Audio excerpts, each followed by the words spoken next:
Hi, welcome to this YouTube channel. How are you all doing? How's the Josh now? Exam आने में it's just 4 months left and the Josh should be very very high. सब बहुत अच्छे से पढ़ना है.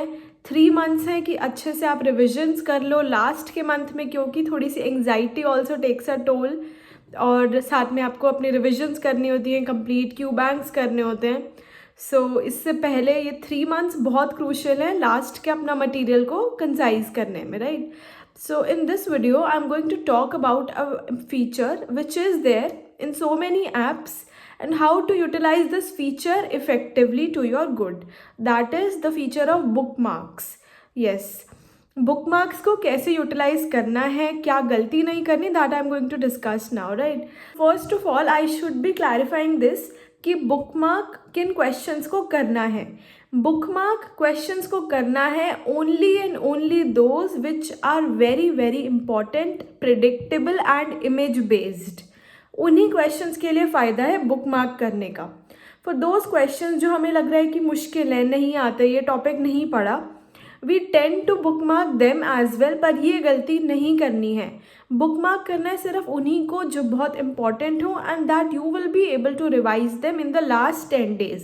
तो वो उस हिसाब से इतने इंपॉर्टेंट होने चाहिए. क्योंकि हमारी क्या गलती होती थी कि जो भी क्वेश्चन नहीं आ रहा, चलो अभी करने का मन नहीं है, उसको बुकमार्क करके साइड में कर दिया. This should not be done. जो चीज़ नहीं आ रही उसको नोट से पढ़ो. और कई बार बहुत सारे क्वेश्चंस ऐसे भी होते हैं जिनमें मोस्टली वो क्वेश्चंस होते हैं जिनमें कोई टैग नहीं होता. तो वो क्वेश्चंस इंपॉर्टेंट ही नहीं होते, वो बनाए होते हैं just to set a difficulty level. और हम उनको अलग करते जाते हैं कि देखो ये नहीं आता तो बुकमार्क कर लेते हैं, लास्ट में पढ़ लेंगे तो ये हो जाएगा, क्रैम कर लेंगे. ऐसा सब नहीं करना है.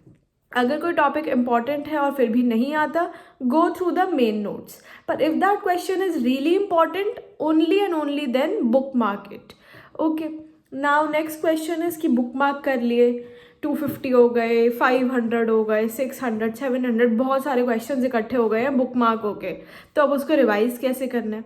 फर्स्ट ऑफ ऑल ऐसा नहीं है कि वन गो में आप सारे बुक मार्क्स को रिवाइज़ करोगे. जो आपने बुक मार्क किए हैं क्वेश्चंस, उनको आपको कुछ फेजेस में लेना होगा. फॉर एग्जाम्पल आज मैंने लिए वो 100 क्वेश्चंस. तो उस 100 में से मुझे फ़िल्टर आउट करने होंगे कि जो क्वेश्चंस मुझे अब आ गए हैं या जो बहुत मतलब इम्पॉर्टेंट है या मुझे जो समझ आ गए हैं, तो वो जो मेरे को समझ आ गए हैं तो मैं उसको रिमूव कर दूँगी अपने बुक मार्क्स वाले फोल्डर से, right. So this has to be done. Bookmarks को कम करना आपकी ड्यूटी है. अगर 600 बुक मार्क्स हैं तो आपने फर्स्ट रिवीजन करके देखी, उसको कम किया, हो गए अराउंड 400. फिर उसके बाद अगली रिवीजन किया, कम हो गए 200. तो लास्ट के लिए बुक मार्क्स का फ़ायदा तभी है only if around 100 questions are there in your bookmark folder. इससे ज़्यादा अगर क्वेश्चंस हैं तो वो प्रैक्टिकली आप रिवाइज नहीं कर पाओगे.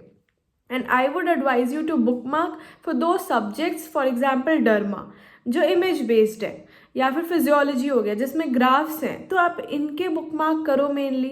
For subjects like surgery, medicine, obs, gynae, इनके अगर आपको क्वेश्चंस नहीं समझ आ रहे हैं या बहुत इंपॉर्टेंट है, फर्स्ट ऑफ ऑल बहुत इंपॉर्टेंट है, तो उसमें भी मैंने आपको बताया हुआ कि बहुत ज़्यादा ही इंपॉर्टेंट है तो छोटी कॉपी में जाएगा. अगर प्रीवियस ईयर्स में भी आया है और आपको नहीं आता, इंपॉर्टेंट है तो आपके नोट्स में जाएगा, जैसे BTR में या रैपिड रिविजन में आपको कंसाइज करना है. पर अगर आपको कुछ ऐसा लग रहा है जो आप नोट्स में नहीं इनकॉर्पोरेट कर पा रहे, सिर्फ उन्हीं को बुक मार्क करना है. And only image based questions that ways. So that is the full utilisation of bookmarks features. So for all those who are asking me कि बुक मार्क्स को कैसे कम करें, this is the right technique to do it in a step wise manner. Okay, I hope you understand this. And अभी भी कोई doubt हो तो please do mention it in my comment section.